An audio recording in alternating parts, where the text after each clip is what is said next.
Breaking, another Republican bites the dust.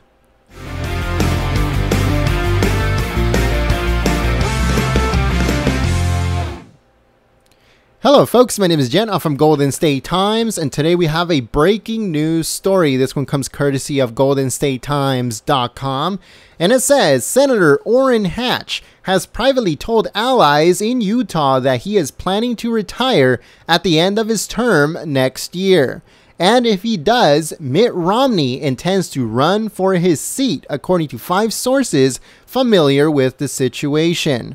Sources close to both men said that the plans have already been set into motion for Hatch to retire and for Romney to run, but they cautioned that the timing of the announcements have not yet been finalized and that either man could still change their mind. Derek Miller, the CEO of Utah's World Trade Center, who said that he was exploring a bid for the seat earlier this year, said the plan for Romney to run has been reported to him as a done deal. And he added, quote, "If Romney runs, I will fully support him." He goes on to say that as The Atlantic first reported in April, Romney began exploring a Senate bid earlier this year, privately discussing the prospect with advisors, friends, and Senate Majority Leader Mitch McConnell, who subsequently confirmed the conversation to reporters. Romney, who owns a home near Salt Lake City and enjoys widespread popularity in the state as the first Mormon to have won a major party presidential nomination, has made clear that he will not run unless Hatch decides to retire. In an effort to incentivize Hatch to retire, several influential Republican donors, including Spencer Zwick, the former finance chairman for Romney's presidential campaign, has been working to raise money for a library or institute in Hatch's name, and sources say that the project is on track to receive the necessary funding. Even as Romney has remained coy about the prospect of a Senate bid in public, the growing likelihood that he will run has become an open secret in Utah political circles. At a recent gathering of state dignitaries, a prominent GOP donor was heard referring to Romney in his presence as the senator. And it says that the consensus among political insiders in the state is that Romney will win if he decides to run. So that's what's going on, as this says, in the inner circles of GOP dignitaries, that if Romney runs, he will win. So what do you guys think, folks? Do you guys think that Orrin Hatch is really going to retire? Do you guys think that's true? According to sources, he is. According to people really close to him, that he is. And even Mitt Romney is already starting to talk to people.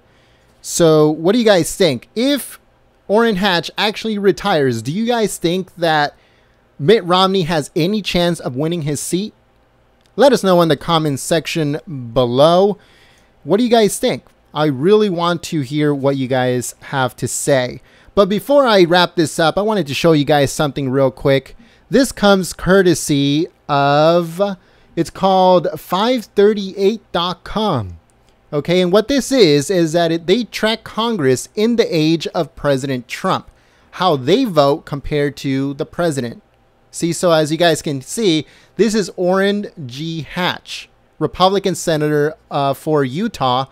And this is the position of President Trump on this side, and this is the position or the vote of Hatch on the opposite side here. And these are all the measures. And as you guys can see, it starts from the very beginning, which would be January the 12th. Okay, and as you guys can see, for budget resolution to repeal the Affordable Care Act, they're both in support. So he voted yes. President Trump was in support. And nomination of James Mattis as Secretary of Defense, President Trump obviously in support. Hatch said yes. And it goes on from there. Pretty much every single one of them is, they're both in support, and he had voted in favor of everything that President Trump has been in support of, and he voted against every single thing, or almost every single thing, that the president was in opposed to. So let's say, like here, April the 6th, whether to keep the Senate cloture requirement for Supreme Court nominees at 60 votes. President Trump was opposed to it, and he voted no. What's another thing? Opposing the sale of some arms to Saudi Arabia. President Trump was definitely opposed to that, and also Hatch said no. Now, imposing sanctions on Russia. President Trump was not opposed. This is fake news. This is not true. They just wanted to get some of the stuff cleared, and some, they wanted to make sure it was correct. So they delayed this. That's the reason why it says opposed on here. But now we know that the sanctions on Russia are finally going through, which actually is news today. And as you guys can see, Hatch said yes. What's another thing? Imposing sanctions on Russia, Iran, and North Korea. Again, this is fake news, 100% fake news. But Hatch said yes. So what's the other thing? That's it. That's pretty much it. On everything else, the president and Orrin Hatch has seen eye to eye on everything thus far. So that's what's going on with that, folks. And another thing that I wanted to show you guys real quick before I take off is this. This comes from the Conservative Review, and it says 3 vulnerable Senate rhinos just begging for a primary challenge. Now, this is from July the 8th, 2017. A lot of these people already either retired or they're gone. So let's see what they have. So we got Jeff Flake. We know that he's gone. He's going to retire because he's a quitter. So he's going to retire because if he does actually run next year, he's just going to get destroyed. So he just wants to quit. Now, Roger Wicker, we don't know anything about him as of yet. Deb Fischer, we don't know anything about her as of yet.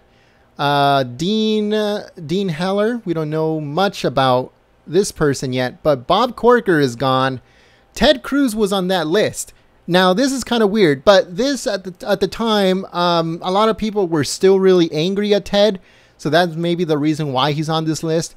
But as of right now, he's been a little bit better, but he's always on the fence of everything. Sometimes he goes 2 steps front and then it goes 3 steps back and then he goes back and forth. So, as of right now, he doesn't deserve to be on that list. But at this point, he was. Orrin Hatch, as you guys can see, he's on this list. And now we know that he is definitely going to retire. Okay, so as you guys can see, he was already on the chopping block.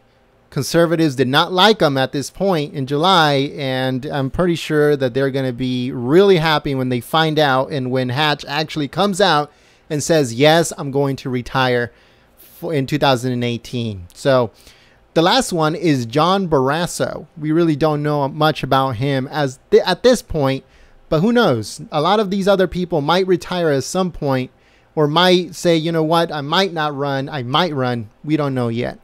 But I wanted to show you this last thing before we end this is Republicans who won't be coming back to Congress after 2018 midterm elections. So this obviously comes from Fox News Channel. And as you guys can see, the first one is Bob Corker. He announced on the 27th of September that he will not seek a 3rd term in 2018 because he's a quitter. Charlie Dent is also saying that he will not come back in 2018. Jimmy Duncan, Republican of Tennessee. As you guys can see here, it says, I love my job, but I love my family more. So I guess he's saying that he wants to spend more time with his family, which is really good. That I applaud that. Jeff Flake, the other quitter, he's gone. Lynn Jenkins. So I guess she is from Kansas, Republican of Kansas, announced on January the 25th that she would not seek re-election or run for any other office. So she's gone. Sam Johnson. So he is from Texas, announced his retirement on January the 6th. So that's actually before President Trump. So there's going to be a lot of people that are going to be leaving and a lot of seats that are going to be opening up for actual conservatives and for actual America First representatives. Then that's a very good thing because we need to seriously get rid of all these rhinos and get rid of all these people that that don't share the America First agenda. We need to get rid of these people and it's good that a lot of them are starting to retire. Tim Murphy, Representative Tim Murphy of Pennsylvania, announced on October the 5th that he will resign his position in Congress. The other one, Kristi Noem, I don't know how you say this. Instead of seeking re-election in 2018, Representative Noem, Republican of South Dakota, announced in November 2000 that she would not run. That she would run for governor instead. Okay. Steve Pearce, New Mexico Representative Steve Pearce, opted to run for governor of his state instead of re-election in July. Interesting stuff. Dave Richert, and it says that after serving 7 terms in Congress, Representative Dave Richert, a Republican of Washington, said he will not seek re-election on September the 6th. A former sheriff, blah, blah, blah. Lena Ross Leeton, I think that's how you say it, Republican of Florida, announced on April the 30th that she would not seek re-election. Who else? Pat Tiberi, I hope I said that right, announced on October the 19th that he would resign from Congress in early 2018 to lead the Ohio Business Roundtable as the association's president. Dave Trott, so he is from Michigan, Republic of Michigan, announced on September 11th he will not seek re-election. So yeah, folks, those are the people that are leaving, and now we can add to the list Orrin Hatch. That's his name. So let us know what you guys think in the comments section below. My name is Jen. I'm from Golden State Times. What do you guys think? Is Orrin Hatch really retiring? Will Mitt Romney actually win his seat in 2018? Let us know in the comments section below, and please give this report a thumbs up and share it on social media. Folks, we do not need any more rhinos in government. Trust me, we do not need Mitt Romney in government. I hope that he really does not win, but I want to know what you guys think. So thank you very much for watching. If you guys missed any of our previous videos, it should be coming up on your screen. Happy Friday. I hope that you guys have a wonderful weekend and don't eat too much candy. If you guys are having Halloween parties, don't get too drunk. Don't eat too much candy. And I hope to see you guys here on the next one. My name is Jen. I'm from Golden State Times, and I'll see you soon. If you are new, subscribe, click the notification bell, and also make sure to check the links in the description below. Sign up to our newsletter. The link is in the description below. You guys will receive a newsletter every other day straight to your inbox, packed full of articles and videos and upcoming streams, information, President Donald Trump's schedule, all that stuff is sent straight to your inbox if you guys sign up to our newsletter below. And also check out our website at goldenstatetimes.com. I'll see you soon. Peace.